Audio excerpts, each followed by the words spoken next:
Hello, everybody, and welcome. Welcome to Thriving at Work Online Summit. I am your host, Claire Boscott, and I am absolutely buzzing to be joined today with by Jenny Kitching. Hi, Jenny. How are you? Hello, hello. Can you see me okay? Oh, Hello. yes, and we can hear you How's- well. Yes, good to see you. Look at us, yellow girls. Today we're kind of bringing some sunshine in the room. Yeah. That's the idea, yes, definitely. Excellent, excellent. So let me just introduce you to Jenny. Jenny Kitching, we've met, it's probably about 3 years ago now. And Jenny, you're an hypnotherapy, hypnosis, sorry, I should say that. I can't say that properly. Hypnosis teacher and trainer. You're also an advanced hypnotherapist practitioner, and you're Yes, senior of the General Hypnotherapy Standard Council. Well, yes. you are also a neuro linguistic programming teacher, master, and hmm trainer on you. So just to tell me a little bit, what's the difference, or what is a psychotherapist and a hypnotherapist? What's the difference between those things? Well, I'm an advanced hypnotherapy teacher. So there are about five or maybe six now schools in the entire world that are validated, endorsed by the General Hypnotherapy Standards Council to teach to advanced level. Now, most people, when they learn hypnotherapy, they learn a foundation course, and they're very qualified to do hypnotherapy, of course, and very few, it seems, want to take it further. So I teach all of the clinical trials and the more advanced hypnotherapy practices, which means that you can basically click your fingers and somebody falls into a trance. You can do mesmerism and non-verbal hypnosis. And really, what NLP is, the neuro-linguistic programming, to me, is hypnosis with your eyes open. Oh, okay. Yes, it's a nice way to say it, actually, isn't Yeah, yes, yeah. it? And so we actually met because I did a course with you, didn't I? So we actually met when you came to Jersey, and you actually ran the NLP course, and Mhm. I was completely fell in love with it. And it kind of transformed my life. Really, it was quite. It was quite a week. I've got to say that I won't forget for a long time. Good, How good. did you get to do that? How did you get to start NLP and Mm, hypnotherapy? a long time ago Hypnotherapy. now, though I was a professional trainer, working in London mostly. And because I was self-employed, with my own limited company, I wanted to keep myself marketable. I wanted to be at the top of the game, to be competitive. And this new stuff came out called NLP, Neuro Linguistic Programming. And I know that many others in the game had qualified formally in NLP. And Hmm. so I thought to keep myself marketable, I need to go on one of these courses. And now I looked at the content and I read everything that was available. And I thought, I already do this, though I do know I need the formal qualification in order to be taken seriously. Hmm. So I went on the nearest course I could find to save money on hotel accommodation, um, and to do it in the shortest time possible. And the course that I happened to choose also had this hypnosis or hypnotherapy in with it. And I thought, I don't want any of that No, stuff. I think I was the same. I was like that when I first met you. So the first week I was a little bit bored and I thought, oh, I know all of this, as we do. And then this guy started to talk about hypnosis. And I thought, to begin with, this is just guided meditation. I've been doing this for years. Um, though something interesting happened. To show off, he was showing off definitely. To show off, he asked one of the guys on the course to count to 5. An easy task, I hear you cry. However, when he counted to 5, he did 1, 2, 3, 5, 6. Well, that's not right, is it? 1, 2, 3, 5, 6. And he was very frustrated. And I thought, how on earth has he done that? And knowing me as you do, Claire, Yes. I thought, well, I need to learn how he did this and do it pretty sharpish and see if it's a hoax or if I can do it. So I picked on the smallest and weakest female in the room, and I did a similar process. So I took away the letter O, and I asked to write the word love on a whiteboard. And when she first drew the letter L and then paused and then said, I should know this. And I then knew, oh my goodness, I've taken away a letter from her. And ever since then, I was hooked, completely hooked on hypnosis. Because if you can do a trick like that, and it is a trick, it's a mind trick. If you can do a trick like that, then surely you can help people with anxiety and depression and losing weight, though, as you know, we don't like to say losing, and also confidence, presentation anxiety, phobias. The list literally goes on and on. And yes, you can. I've been doing it for about 15 years now. And I was completely hooked that you can do this for someone, that you can change their state of mind. It's fabulous. Yeah. Yeah, and I think that's kind of what I wanted us to discuss, to talk about today, because obviously we're here to help the audience, the people who are going to be watching us, to thrive and to feel better in themselves, so they can be better with others. And so, and I think you talked about, you've just mentioned, there may be anxiety, there may be things that they're not sure why, they're feeling that way, and in NLP, or we'll call that blocks, isn't it? So there's a block somewhere. And what does a block mean then? Well, a block is when there is an unconscious process running, and you often don't know what it is because it's unconscious. Unconscious means anything that's not conscious. And so when we say block, let's take writer's block for an example. If somebody says they have writer's block, it just means actually they're not writing, but they want to write, and they might spend hours looking at a blank page. This is quite common with people. Apparently there's a book in everyone. With people that actually take time off their ordinary day-to-day work to go and write that book, or they wait till retirement and they look forward to it for years. Oh, when I've got all this time, I'll write that book, da da da da da. And then when they've allocated that time and they're sitting there with either the blank screen or the blank page in front of them, nothing happens. Or they go and make another cup of tea. We procrastinate like crazy. So that person definitely wants to write the book, They've been looking forward to it for years.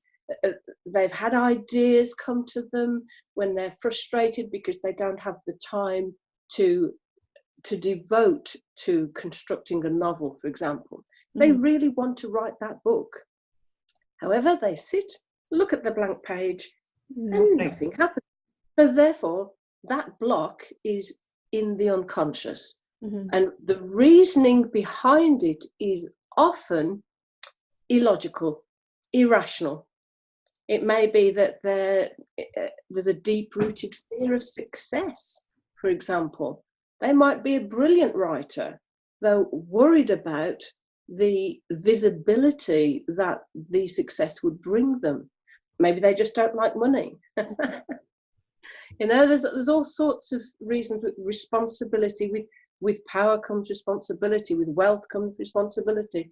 A block is merely something that's unconscious, that stops you from doing that which you consciously want to What to do. do. So that means stopping smoking, public speaking, going and talking to people that you're not sure you've got, you're not feeling confident, and those kind of things. When you're at work, those kind of things that you could have a block that will stop you doing it consciously because there's Yes. something behind it, and consciously. Yes. And so, a technique that you've taught me during the art training, and I still use it, and it's something which seems quite simple, but it's so powerful. It's incredible. It's called an anchor, isn't it? Yes. And anchoring can be used actually in many different ways. I mean, I talk about anchoring when we talk about sales technique, which Yes. is another way to put somebody back into a right place. That's correct, isn't it? Yeah. Yes. Yes. Well, anchors are stimuli. It's a stimuli that calls forth a certain state of mind. Mm-hmm. Now, as NLP practitioners and hypnotists, we're in the business of assisting people to change their state of mind into something more positive. So an anchor calls forth a certain state of mind. That state of mind has thoughts and emotions behind it. For example, a person touching a wedding ring, for example. Mm-hmm. If they're in a happy marriage and they've had a wonderful wedding day, that's going to be anchored to a very resourceful state. It's Mm-hmm. going to put them into a positive state of mind. But that very same wedding ring, unfortunately, can bring forth a state of angst and worry, depression, all sorts of negative things if the marriage ended badly. Mm-hmm. So it's not the wedding ring's fault. It's Mm-hmm. just an inanimate object. So it's an example of how one particular thing can mean entirely different things to different people and bring forth a different state of mind. And Claire, it's the state of mind that is important, Mm-hmm. rather than the anchor. The anchor is a tool to call forth that state of mind. Mm-hmm. Mm-hmm. Absolutely, no, totally. So if there is somebody who's watching us now and they are stressed at work and they maybe quite anxious, if something, they may be going to a meeting, or they maybe have to talk to somebody, and maybe the anxiety comes up, and I guess that's quite often that would be something that we see quite often in employees, isn't it? What kind of how could they release that kind of anxiety by creating an anchor? Well, I think first of all we need to realise that anchors are everywhere, and they're usually unconscious. Mm-hmm. So we often don't know why we feel the way we do, and sometimes we can be triggered, as the modern phrase is, into an unresourceful state and not know why. So the unconscious anchors are everywhere, and they're different for different people. We're affected by anchors throughout our lives, and we go into a good mood or a bad one. We feel motivated to do one thing or another, feel confident and resourceful, or the opposite. We're responding to anchors all the time, and we may not know what they are. So these anchors have been built into us accidentally. And in fact, we often think that our mood has nothing to do with us and that our moods occur just by chance. But really, it's something that's been installed within us.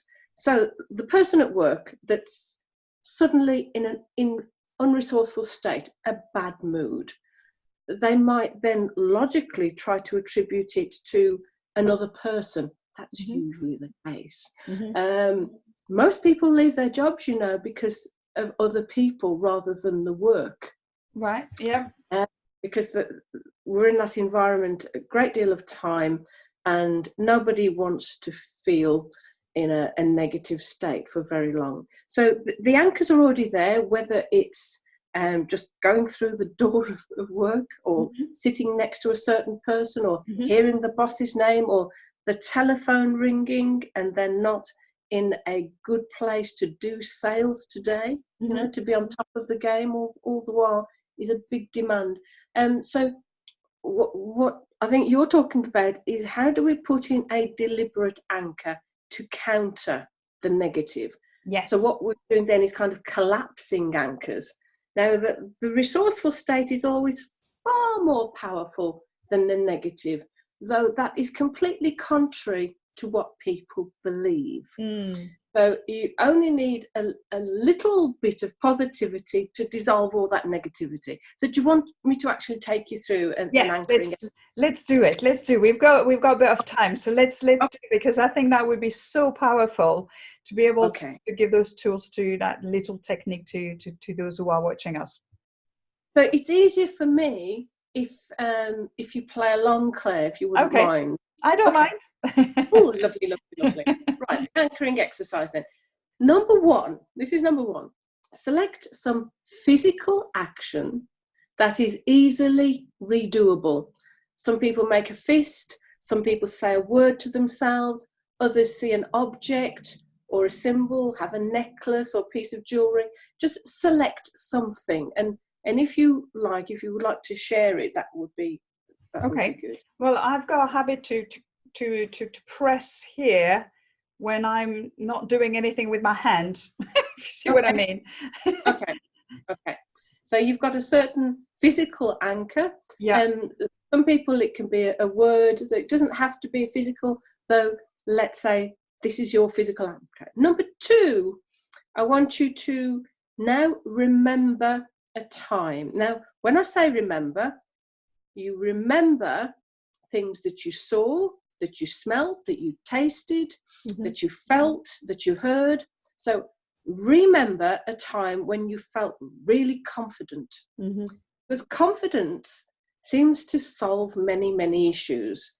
Confidence is a natural ability that you were actually born with until you learnt not to be.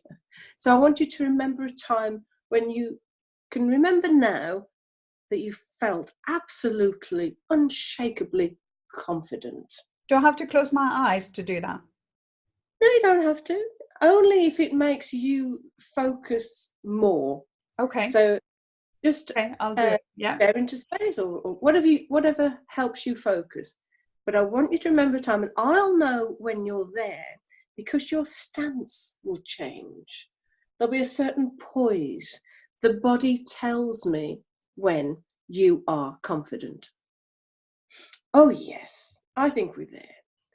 Now, imagine what it was like when you were confident. Think about somebody else as well who exudes confidence. We want this to be bigger, brighter, bolder. Become fully aware of what it is like when you are confident. What did you see? What did you hear? What do you feel? Where did you feel it? Where in the body do you feel confidence? How did you feel viscerally within yourself? Notice where the feeling starts and where it moves to. I can tell you've got it. I want you to keep running that program. Now that's number two. Well done, Claire. Number three, stay in the memory and keep with that good feeling. When the feeling starts, imagine it's getting bigger, bolder, brighter, and it's spreading all around your body and returning to its source, empowered. You're kind of spinning it and spinning it, spinning it. And when you feel the state at its peak, which I can see you nearly there, when you're at the peak, use your anchor. Use your anchor. Use that physical action. Do your anchor. Yeah. Are you doing it? Very good. Now, take a deep breath in. Wow, feels good, doesn't it? And now relax. Release the anchor. Okay. And tell me what you had for breakfast. Open your eyes. Tell me what you had for breakfast. What did I have for breakfast? Yes. Oh my gosh. milkshake. Banana Okay. milkshake. That's just a little tease from me to get you to what we call break state, to Oh, get you okay. thinking about something entirely differently. That was stage 4, by the way, Right. breaking the. So to make sure that it's worked, Yeah. we're doing stage 5. Mm-hmm. So we're waiting for a moment, and now I want you to fire the anchor again. Fire your anchor, hold your anchor, and then notice the feelings, the sights and the sounds of confidence begin to replay themselves to some degree. This is just a start, and you can do so much more to really recall and relive good states. You're revivifying, reminding your body and your mind what confidence feels like. Yes? So you're in stage 5. Wonderful, wonderful. It's a very basic exercise and has many additional parts that we can put into it. And it works even better when you've got someone else facilitating you. As you can see, it's a 5-step process, very easy to do. You can do it for a friend. The main thing I'd like to put over, that there are 2 crucial elements to anchoring. And the first one is to achieve a heightened state. Mm-hmm. And the second one is repetition. Mm-hmm. So you've got confidence anchored there. You might want to also anchor creativity. You might want to add to that, what do you want? What do you want? What do you want, Claire? What else would you like on there? Some confidence, some creativity. Confidence, creativity, yeah, you know, I do a lot of public speaking lately, and sometimes you get that before going on stage. It's like that kind of shine, actually, just to shine, you know, before you actually go on stage, that you know, so you can share that with others. So you try to put yourself into a mode of sharing. I don't know if so you call that, for you, that's called shine. So I want you to add some shine. Yes, add some shine. Vibrance. Vibrance, that's right, that's the word, vibrance. This is all about what the word means to the person. You can read loads of books, and you can read mine, of course. I've got here, it's probably coming out backwards. There we are. No, that's good. We can see a clinical hypnotherapy and NLP by Jenny Kitching. Yes. It's got all those steps in here, but there's also so very much more.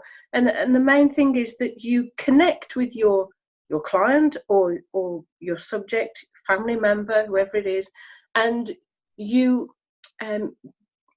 create this state with them and in them. And there's no point doing this until the person has achieved that heightened state. Mm-hmm. Only then do you anchor. And then it's something that they do, and it's something that they can repeat. And it's really empowering. It's fabulous. You know, I could go on about this forever.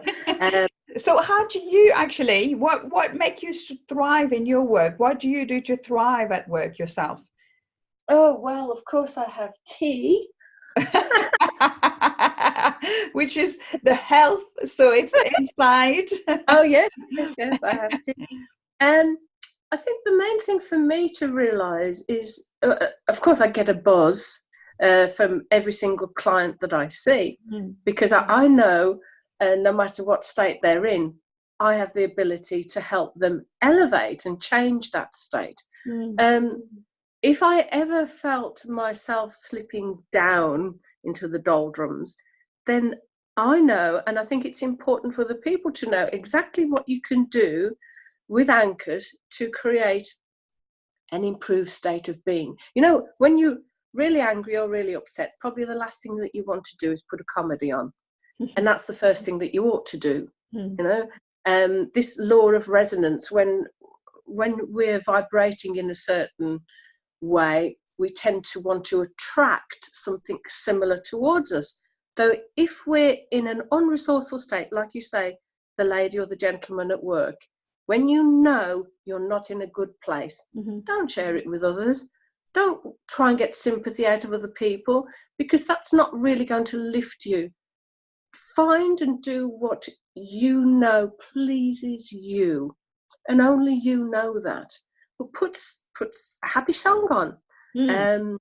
Go and wash your face. Go and, my favourite is to find the sun. Quite tricky sometimes in England. Find the sun and go and stand in it and let the warmth permeate through your very being, or even remember being on a beach or swimming in the sea. You know, memories are wonderful as long as we revivify them positively. They're their own anchor, aren't they? The smell of fresh bread cooking, eating something. I mean, people go on and on about diets. You know, if it's good, healthy food and you're hungry, please just eat it. If it's going to make you feel fabulous, if it's going to lift your mood, your mental state is far more important than the calories on your plate. You know, really is. Anything that you can do to elevate your mood is really, really important. So I think you probably answered my kind of final questions, where I'm saying, out of everything that you know, what would be the 3 most important tips that you could give our audience today? So you probably answered a couple in there, but if you're not feeling right, change your state. So that's probably, you know. To first of all, recognize that you're in an unresourceful state. Now, when you wake up in the morning, you're in a certain state of balance, and then it might be the clock that is the negative anchor. Oh my goodness, look at the time. Recognize what you can do to calm yourself. I would say then, let's make it 3 C's, shall we? I haven't really rehearsed this, so I've got to find it. Let's see how it goes. So I think, though we all like excitement and a little bit of drama in our lives, I think the first one would be calm. Calm yourself. Let's keep them all the 3s. Just calm. Find a way of calming. And don't just say that you're calm. Yes, I'm very, very calm. Yes. Don't just say you're calm. Your body will let you know when you're calm, because your breathing will be slower and deeper. You'll have a more relaxed state on your face. Other people will know when you're calm. You know, when people say to you, how are you? Okay, you're all right. Yeah, I'm fine. And they know, your friends know. Are you sure? Are you sure? So the first thing I think really is a good one, calm. So if you're going to be, if you're a person that is quite often late for things, get up earlier. You know, that half an hour of drinking your coffee in calm, wonderful environments is far better than the snatched bit of extra sleep you think is benefiting you before you get up. You know, people that like a lie-in, actually, they might benefit from getting up a bit earlier and being calm for a while while they have breakfast, etc. So firstly, calm. And my second one, I would say, find confidence. It's a natural state of being. We're all confident as little babies that one day we would stand up and walk just like everybody else. It's a natural inbuilt thing. Confident that there's going to be a sunrise tomorrow. There's confident that give me something else that we can rely on. Great things are going to happen to you. Yes.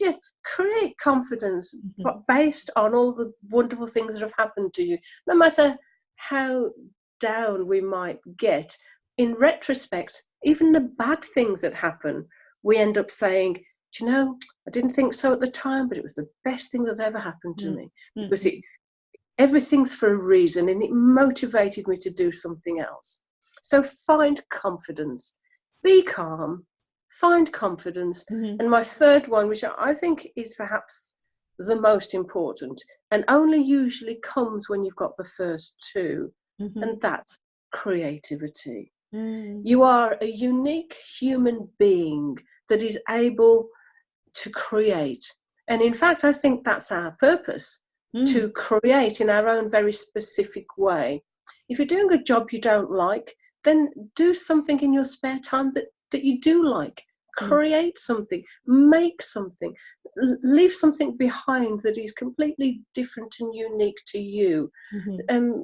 Write a poem, sing a song, dance, design a mosaic, dance. Yes, create your life and create something that you can share with others. You know, your creativity is special to you. It's completely unique to you, and I think we all need to express that creativity. So calm, confidence, and creativity. I don't think you can go wrong. That's fantastic. Well, thank you so much. And Jenny, you've given the audience as well a free gift today, which, you know, I really thank you for it. Just tell us a little bit about it.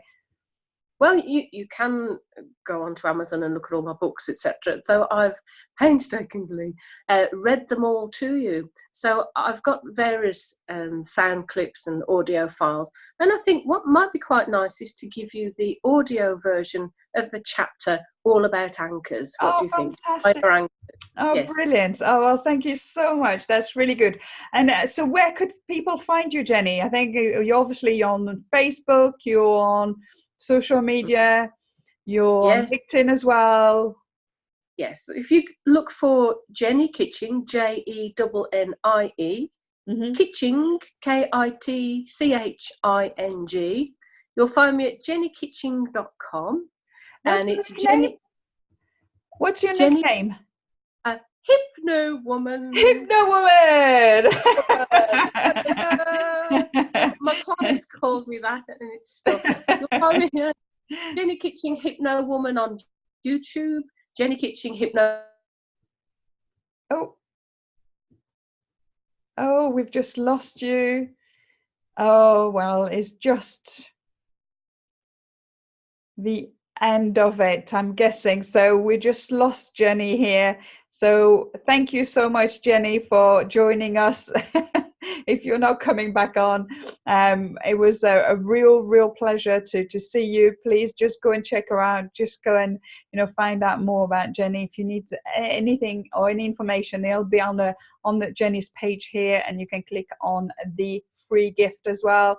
I hope you enjoyed this little video, and we look forward to seeing you again very soon. Bye for now.